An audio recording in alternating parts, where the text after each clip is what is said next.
Ankleshwar GIDC સ્થિત gas પુરવઠો અને ગેસ સિલિન્ડર સાથે સંકળાયેલી વરણી ગેસ ટેક કંપનીમાં અચાનક લીકેજ બાદ આગ ફાટી નીકળતા અફરાતફરી મચી ગઈ હતી.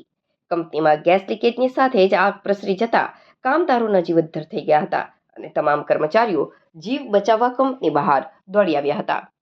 અંકલેશ્વર જીઆઈડીસી સ્થિત ગેસ પુરવઠા અને ગેસ સિલિન્ડર સાથે સંકળાયેલી વરણી ગેસ ટેક કંપનીમાં અચાનક લીકેજ બાદ આગ ફાટી નીકળતા અફરાતફરી મચી ગઈ હતી. કંપની સેફટી ટીમ આગ પર કાબુ મેળવવાના પ્રયત્નો શરૂ કર્યા હતા. આ દરમિયાન કામદારો સુરક્ષિત રીતે બહાર દોડી આવ્યા હતા. કંપની મેનેજમેન્ટ દ્વારા ઘટના અંગે ડિઝાસ્ટર પ્રિવેન્શન એન્ડ મેનેજમેન્ટ સેન્ટરને જાણ કરાતા ફાયર બ્રિગેડને જાણ કરવામાં આવતા ફાયર ફાઇટરની ટીમ તાત્કાલિક ઘટના સ્થળે દોડી આવી હતી. ફાયર ટીમે ભારે જહેમત બાદ ગણતરીના સમયમાં જ આગ પર સંપૂર્ણ કાબુ મેળવી લીધો હતો. સદનસીબે સમય સૂચકતા અને ઝડપી કામગીરીને કારણે કોઈ જાનહાનિ કે ઈજા થઈ નથી.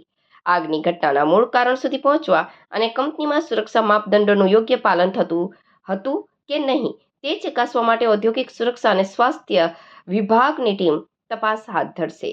ગેસ લીકેજ કઈ રીતે થયું અને કંપનીની બેદરકારી હતી કે કેમ તે અંગે ઝીણવટભરી તપાસ હાથ ધરાશે.